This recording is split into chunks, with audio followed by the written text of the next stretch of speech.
We are asked to evaluate this indefinite integral. The expression inside the square root suggests that trigonometric substitution will be the most effective approach. Let's begin by rewriting the integrand to more clearly fit the standard form for substitution. Our first step is to express this as perfect squares. This will put the expression in the form u squared minus a squared. Now the form is clear. We have the square of 2x minus the square of 3. With the integrand in the correct form, we can now define and execute the trigonometric substitution. The standard substitution for this form is to set u equal to a times the secant of theta. This choice leverages the Pythagorean identity beautifully. In our integral, u is 2x and a is 3. So we make the substitution. To substitute for dx, we must differentiate this equation with respect to theta. The derivative gives us the relationship we need between dx and d theta. Solving for dx, we get our substitution expression. We now have all the components to transform our integral from x to theta. We replace 2x with our secant expression and dx with our new differential. Let's simplify the denominator. This is where the power of the substitution becomes apparent. First, we square the second term. Next, we factor out the common factor under the square root. Now we apply the Pythagorean identity.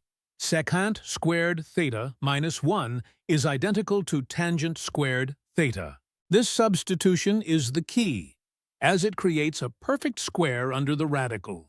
The square root simplifies nicely.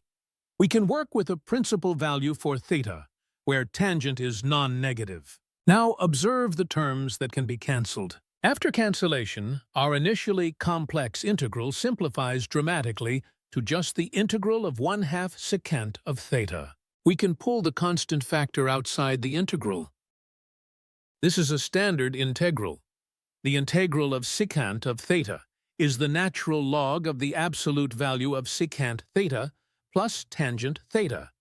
We add c, the constant of integration. The integral is solved in terms of theta, but we must return to the original variable, x. A reference triangle is the clearest way to do this. Our substitution relates x to secant of theta. Solving for secant theta gives us our ratio.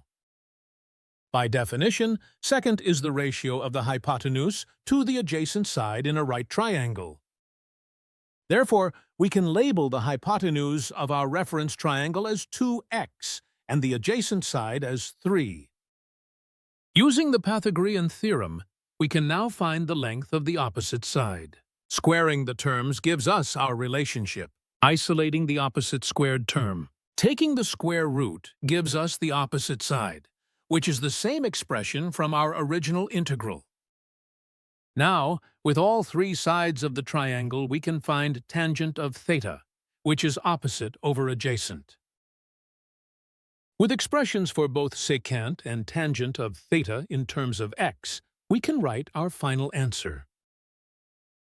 We substitute our expressions for secant of theta and tangent of theta back into the integrated form. Since they share a common denominator, we can combine the terms inside the logarithm into a single fraction. This is a correct answer, but we can simplify it using a property of logarithms. The logarithm of a quotient can be split into the difference of two logarithms. Distributing the 1/2 gives us these terms. This term is just a constant.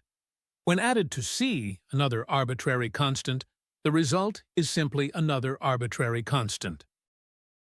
We can define a new constant, c1, which absorbs the constant logarithm term. This allows us to write the final answer in its most compact and elegant form. Thanks for watching.